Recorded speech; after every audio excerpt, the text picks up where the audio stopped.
اگر آپ صبح کو روئیں تو شام کو نہیں رو سکتی، اور اگر شام کو روئیں تو صبح کو نہیں رو سکتی۔ ابھی یہ خبر آئی ہی تھی کہ ایک مجمع گھر کے اوپر نظر آیا، اور اس مجمع نے مطالبہ بیعت کرنا شروع کیا، اس لیے کہ کچھ لوگ تھے کہ جو اس گھر میں علی کی پناہ میں تھے۔ کہا کہ ان کو گھر سے باہر نکالو، اگر وہ نہیں نکلتے تو ہم گھر میں آگ لگا دیں۔ یہ کون کہہ رہا ہے؟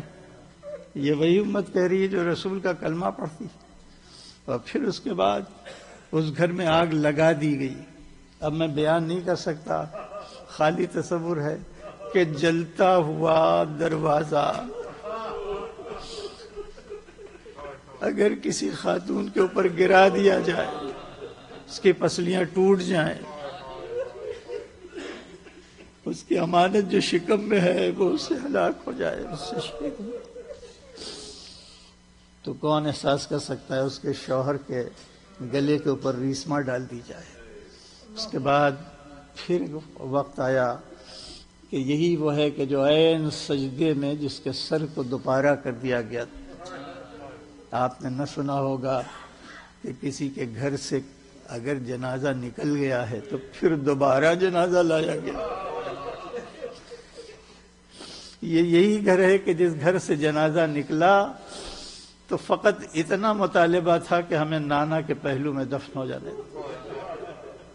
لیکن اس مطالبے پر اتنے تیر برسائے گئے کہ اب وہ جنازہ دفن کرنے کے لائق نہیں رہ گیا، لہذا پھر لوٹایا گیا گھر، اور ایک دوسرا جنازہ نکلا کہ جو جنت البقیع میں جا کے دفن کیا۔ آپ اندازہ لگا سکتے ہیں گھر کے اوپر کیسی کیسی قیامتیں ٹوٹی۔ اور پھر اس کے بعد وہ دن بھی آ گیا جس دن کی رات کو آپ سوگوار بن کے آئے ہیں۔ آج کسی کا گھر میں دل نہیں لگ رہا ہوگا، آج فرش عذاب تلاش کریں۔ آج کی رات امام حسین وقت کی تنابوں کو کھینچ لیا ہے۔ حسین یہ کوئی شاعری نہیں ہے، واقعہ یہ ہے کہ آدم سے لے کے اور کربلا تک پھیلے ہوئے وقت کو اس شان سے امام حسین نے اس کی تنابوں کو سمیٹا کہ آدم سے لے کے اور خاتم تک ہر آدمی کہنے لگا حسین میرا وارث ہے۔ ابراہیم نے کہا حسین میرا وارث، نوح نے کہا حسین میرا وارث ہے، موسیٰ نے کہا میرا وارث ہے، عیسیٰ نے کہا میرا وارث ہے، رسول نے کہا میرا وارث ہے، علی نے کہا میرا وارث ہے۔ سمیٹ کے اور جس اسپیس یا جس مکان میں اکٹھا کیا اسی کا نام کربلا رکھا۔ دنیا جو ہے حیرت میں پڑی ہوئی ہے دو باتوں کی وجہ سے کہ 72 افراد، کیا یہ سب دیوانے ہو گئے تھے؟ کتنا آسان تھا ان کے لیے، ایک ذرا سے بیعت کر لیتے تو سب کچھ بچ جاتا، لیکن امام حسین جانتے تھے کہ بیعت سے جان تو بچ سکتی ہے، لیکن اگر دین کو بچانے کا کوئی راستہ ہے تو سوائے شہادت کے اور کوئی راستہ نہیں ہے۔ اس کے بعد امام حسین رات بھر عبادت ہو رہی ہے، خیمے سے تحلیل و تسبیح کی آواز آ رہی ہے، باہر امام حسین کے ساتھ جو لوگ عبادت کر رہے ہیں، آج ان کے پاس پانی نہیں ہے کہ وضو کر کے سب تیمم سے کھڑے ہو گئے ہیں نماز میں۔ ہوتے ہوتے جب بہت رات گزر گئی تو امام حسین نے حسرت سے مقتل کو دیکھا، اور جو ہمیشہ سائے کی طرح صحابی ساتھ رہتا تھا جس کا نام نافع بن ہلال ہے، اسے لے کے گئے، کہا کہ آؤ ذرا سا مقتل کا جائزہ لے لیں۔ لے کے مقتل میں جانے کے بعد ایک مقام پہ ٹھہر گئے، ٹھہرنے کے بعد کہا نافع اگر تم چاہتے ہو، تمہاری خواہش ہو تو اللہ نے مجھے اولی الامر بنایا، میں حال میں رہ کے اور مستقبل کے مناظر دیکھ بھی سکتا ہوں، دکھا بھی سکتا ہوں۔ تم نے جو وفاداری کا ثبوت دیا، تم نے اپنے جان و مال اولاد کو لا کے میرے قدموں پہ رکھ دیا، تو تم دیکھنا چاہو گے کہ اللہ نے اس کا کیا حاضر رکھا ہے۔ اگر تم دیکھنا چاہو تو جنت میں تمہارا جو مقام ہے میں اسی وقت دکھا سکتا ہوں. تو کیسے باوفا ساتھی تھے. کہا کہ مولا مجھے کوئی خواہش نہیں کہ میرا جنت میں کیا مقام ہے اس مقام کو دیکھوں، لیکن اگر آپ صاحب امر ہیں تو بس اتنی خواہش ہے کہ اس رات کے گزر جانے کے بعد جو آنے والا کل ہوگا اس میں یہ دکھا دیجئے کہ ہم آپ کی نصرت کرتے کرتے گھوڑے پہ کہاں گریں گے. میں اس جگہ کو دیکھنا چاہتا ہوں. امام حسین نے وہ جگہ دکھا دی اور جب دکھاتی ہو تو دل میں ایک جوش پیدا ہوا. کہا نافع یہ بھی دیکھنا چاہتے ہو کہ میرا جوان کہاں پہ گرے گا؟ یہ بھی دیکھنا چاہتے ہو میری بہن کی یادگار کہاں پہ گرے گی؟ یہ بھی دیکھنا چاہتے ہو میرے بھائی کی یادگار قاسم کہاں پہ گرے گی؟ میرے بچپن کا دوست حبیب کہاں پہ گرے؟ ایک ایک کی جگہ کو بتلا کے اب اس کے بعد خیمے کی طرف واپس لوٹ رہے ہیں تو مقتل کہتا ہے کہ ایک نشیب سے گزر ہوا اور حسین اس نشیب میں چلے گئے. اور وہیں نشیب میں جانے کے بعد ایک بار نافع کو آواز دی، کوئی جواب نہیں ملا. پھر دوبارہ آواز دی، کوئی جواب نہیں. تیسری بار کہا کہ نافع میں تمہیں بلا رہا ہوں، تم میری بات کا جواب کیوں نہیں؟ کہ مولا میرے کانوں میں آپ کی آواز نہیں آئی، میں تو ایک منظر کو دیکھ رہا تھا. کہ کیسا منظر؟ کہ ایک سیاہ چادر ہے کہ جو ہل رہی ہے. کہ نافع یہ کوئی چادر، یہ میری ماں ہے کہ جو اپنے بالوں سے اس جگہ کو تھا جہاں کل میں اپنی پیشانی رکھوں. اجرکم اللہ. یہی رات ہے امام حسین اس خیمے میں تشریف لے گئے جس میں ان کی بہن جناب زینب تھی. اور جناب زینب نے فوراً بھائی کو دیکھتے ہی ایک عجیب سوال کر لیا کہ بھیا کل شہادت کا دن ہے، کل قربانی کا دن ہے، تم نے اپنے اصحاب کو آزما لیا ہے؟ یہ آواز نافع بن ہلال نے سن لی کہ شہزادی اپنے بھائی سے کہہ رہی تم نے آزما لیا ہے کہ نہیں آزما لیا. ایک بار دوڑ کے گئے اس خیمے میں کہ جس میں بہت سے اصحاب موجود تھے اور آنے کے بعد کہا اے آقا کے ساتھیوں قیامت آ گئی. لوگوں نے کیا ہوا؟ کیا پیاس کی شدت سے کوئی بچہ مر گیا؟ کہا نہیں یہ سب نہیں ہوا، اس سے بڑی قیامت یہ ہے کہ شہزادی کو ہماری وفا پر اعتبار. کہا پھر کیا کریں؟ کہا کہ اپنی تلواریں اپنے نیام سے نکالو، شہزادی کے خیمے تک چلو اور چلنے کے بعد یہ کہو یا تو آپ ہماری وفا کا اعتبار کر لیں، ابھی وہ دن نہیں آیا ہے، ابھی رات ہے، ہماری وفا کا اعتبار کر لیں، اور یا ابھی حکم دے تو ہم اپنی تلواروں سے اپنے سر کاٹ کے آپ کے خیمے پہ تصدق کر دیں.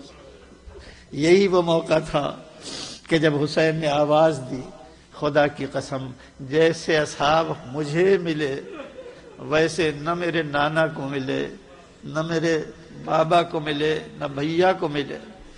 اور اس کے بعد اب ظاہر یہ ہے کہ کتنا شوق تھا ان کے دلوں میں آواز حسین کے اوپر لبیک کہنے کا، قربانی.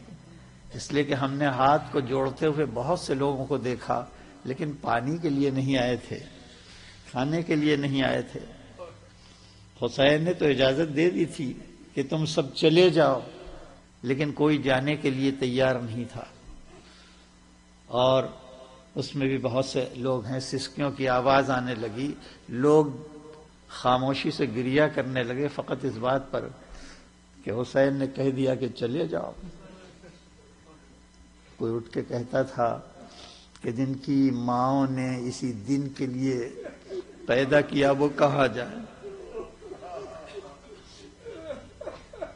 جناب امام حسین نے محضر شہادت اپنے ہاتھ میں لیا اور لینے کے بعد اپنے اصحاب کو خبر دی. اور اب اس کے بعد تاریخ کا واحد واقعہ وہ ہے کہ جس کو پورے اطمینان نفس کے ساتھ امام حسین نے ایک اذان سے شروع کیا اور ایک سجدے پہ جا کے ختم کر دیا۔ جیسے علی کی زندگی ایک سجدے سے شروع ہوئی اور دوسرے سجدے پہ ختم ہو گئی، مگر وہ انفرادی زندگی تھی۔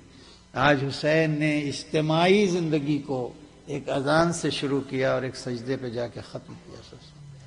امام حسین جانتے تھے کہ اس واقعے کی ترتیب کیسے دیا جائے، کس کو پہلے بھیجا جائے، اس کے بعد میں بھیجا جائے، اور اس کے بعد ظاہر ہے کہ یہی کہہ کے بھیجتے تھے کہ دیکھو پانی بند ہو چکا ہے، پیاس کی شدت بہت ہے، لہذا ہم تم سے مصیبت کو کم سے کم کرنے کے لیے اس لیے مقتل میں بھیج رہے ہیں کہ پیاس اور زیادہ تم کو نہ ستائے۔ جتنی جلدی جو کام آ جائے گا اتنا کم اسے پیاس کی شدت کو برداشت کرنا پڑے گا۔ مگر میں پوچھنا چاہتا ہوں مولا، اگر میدان میں لوگوں کو بھیجنے کا یہی معیار تھا تو پھر 6 مہینے کے بچے کو پہلے سب سے پہلے اس کو جانا چاہیے، اس لیے کہ وہ جاں بلب ہو رہا ہے، اس کی ماں کا دودھ بھی خشک ہو گیا ہے، لیکن جانتے تھے کہ یہ قربانی وہ ہے کہ جو ہماری قربانی کا مقدمہ بنے گی۔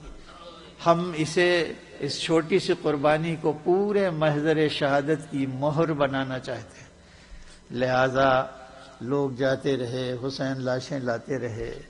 جب سب چلے گئے اور کوئی نہیں بچا تو بڑی حسرت سے حسین نے اس صحرا میں ایک آواز بلند کی، حل من ناصر ینصر، کیا میری نصرت کرنے والا کوئی نہیں رہ گیا؟ ادھر حسین نے آواز بلند کی، ادھر خیمے سے شور بلند ہوا۔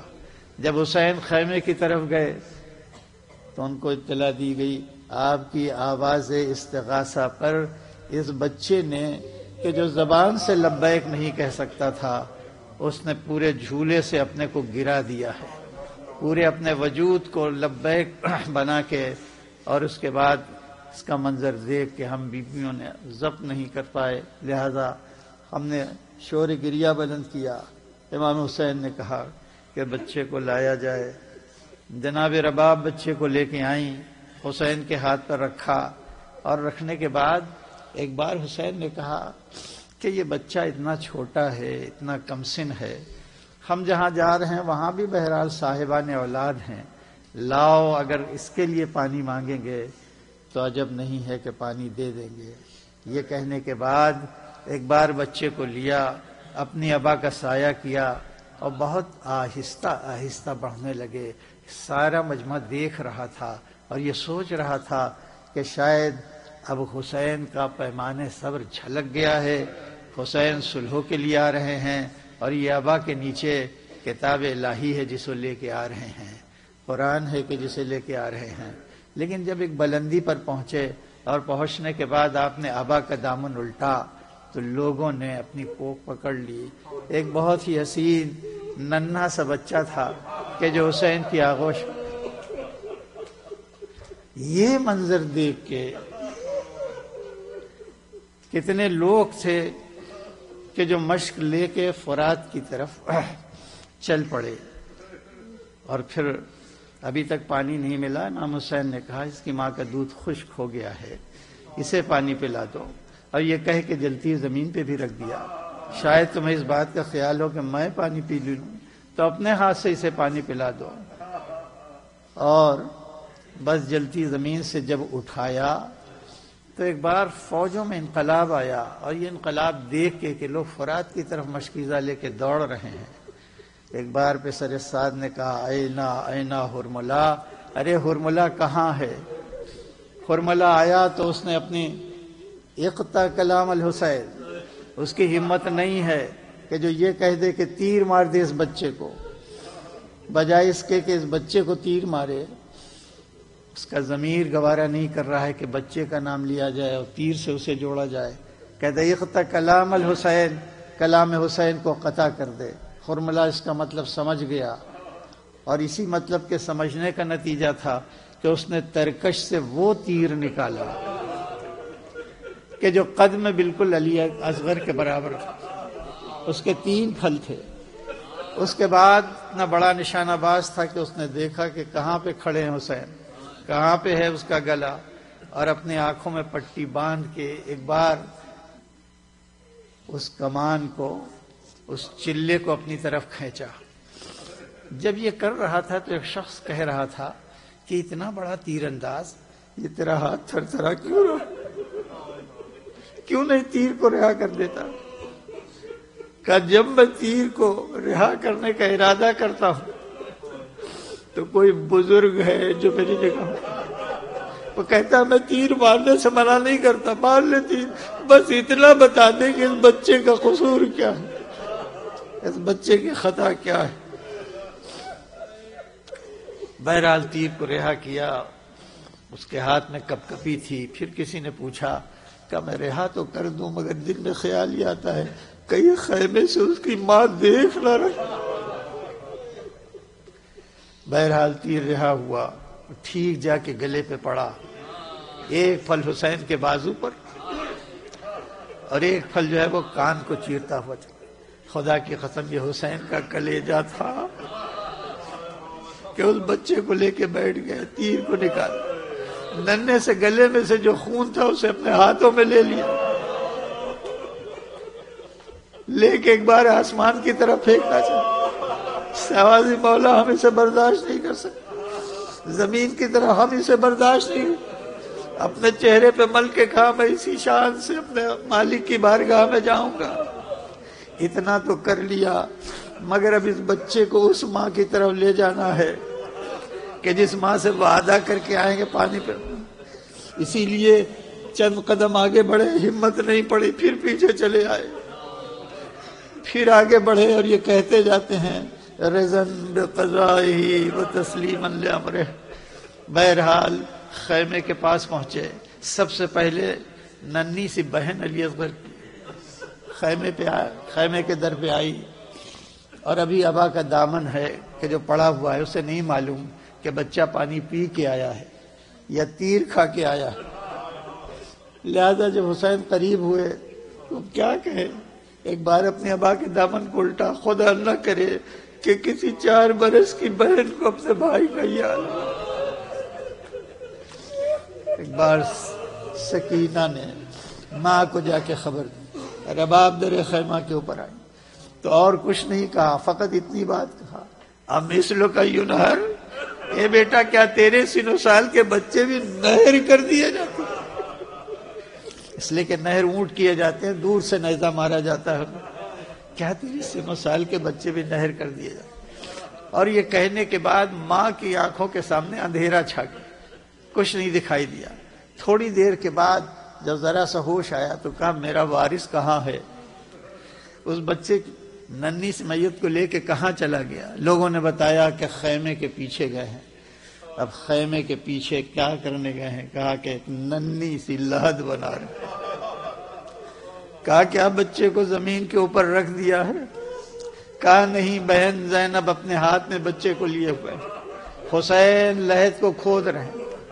لحد کو کھودنے کے بعد ایک بار بچے کو سپرد لحد کیا، اس کے اوپر مٹی ڈالی، پانی تو تھا نہیں، آنکھوں سے جو آنسو بہ رہے تھے۔ یہ منظر دیکھ کے حسین بے تحاشا رو دیے، بے کسی پر روئے، بس آواز گریا حسین کی رباب کے کانوں میں۔ رباب نے بڑھ کہا میں اس بچے کی مفارقت برداشت، آپ کا رونا مجھ سے دیکھا نہیں جاتا۔ حسین اٹھ کے کھڑے ہو گئے۔ میں نے عرض کیا تھا کہ دنیا کے سامنے صبر حسین، قوت ارادی حسین کی جب آئی تو بڑے بڑے ماہرین نفسیات بیٹھے کہ ایسا انسان جن حالات سے گزرا ہے وہ کب تک زندہ رہ سکتا ہے؟ تو بہت زیادہ گویا امام حسین کی قوت ارادی کا اندازہ کر کے جب حساب لگایا گیا تو اس حساب میں نکلا کہ کتنی بھی قوت ارادی ہو، کتنا بڑا صبر کیوں نہ ہو، لیکن جب یہ لحد بنا کے اٹھیں گے ویسے ہی تڑ سے گریں گے، پھر دنیا کی کوئی طاقت اٹھا نہیں سکتی۔ اب میں دنیا کو کیسے بتاؤں کہ اس کے بعد 8 حملے کیے ہیں، 4 موضع دیے ہیں۔ حسین ابن علی نے اس سوال کا جواب اپنی پیشانی پہ جمع کیا۔ دنیا پوچھے گی کہ حسین کے پاس یہ قوت ارادی کہاں سے آئی، یہ حیات کہاں سے آئی، تو سر سجدے میں رکھ کے پوری دنیا کو جواب دیا، اے میرے مالک میں دنیا کو کیا بتاؤں، جسے تو مل گیا اس نے کھویا کیا، اور جس نے تجھے چھوڑ اس نے پایا۔ سيعلم الذين ظلموا أي منقلب ينقلبون۔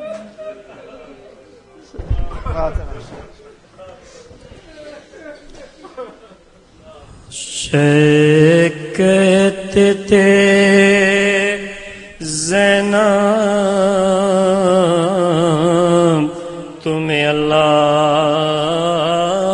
کو سونپا، ہم جاتے ہیں بینا۔ شیخ کہتے تھے زینب تمہیں اللہ کو سونپا، ہم جاتے ہیں بینا۔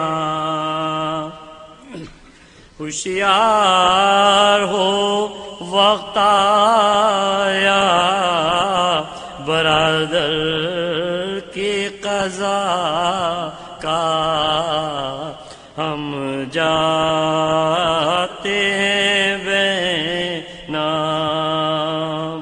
وے پردیس میں دیتا نہ وغا تم کو برادر، پر کیا کروں خواہر، مجبور ہوں کچھ بس نہیں جو حکم خدا کا، ہم جاتے ہیں بینا۔ صغرا کو دعا دینا، گلے خوب لگانا، یسرا میں جو جانا، کیا اور زیادہ کہوں، فرصت نہیں شاہ، ہم جاتے ہیں بینا۔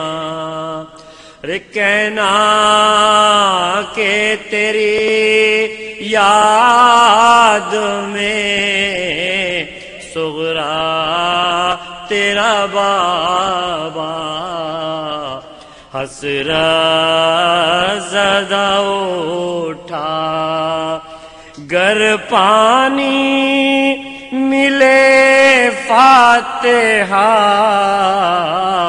شربت پہ دلانا، ہم جاتے ہیں بینا۔ اور بعد میرے بچے ہیں سب تیرے حوالے، نازوں کے پالے، گر یاد کرے مجھ کو تسلی ان دینا۔ آئے حسین کشتہ شد، آئے حسین کشتہ شد، آئے حسین کشتہ شد، آئے حسین کشتہ شد، آئے حسین کشتہ شد، سب مل کے آئے حسین کشتہ شد، آئے حسین کشتہ شد، آئے حسین کشتہ شد، آئے حسین کشتہ شد، آئے حسین کشتہ شد، آئے حسین کشتہ شد، آئے حسین کشتہ شد، Hay Hüseyin kuşta şut. Hay Hüseyin kuşta şut. Hay Hüseyin kuşta şut. Hay Hüseyin kuşta şut. Hay Hüseyin kuşta şut. Hay Hüseyin kuşta şut. Hay Hüseyin kuşta şut. Hay Hüseyin kuşta şut. Allahu Ekber.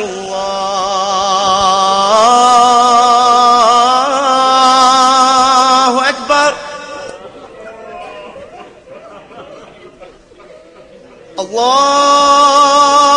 Allahu Ekber.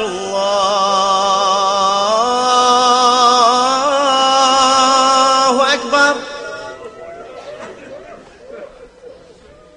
أشهد أن لا إله إلا الله.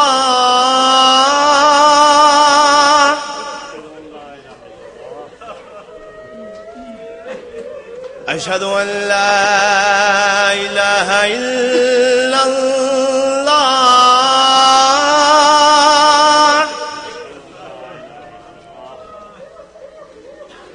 أشهد أن محمد رسول الله.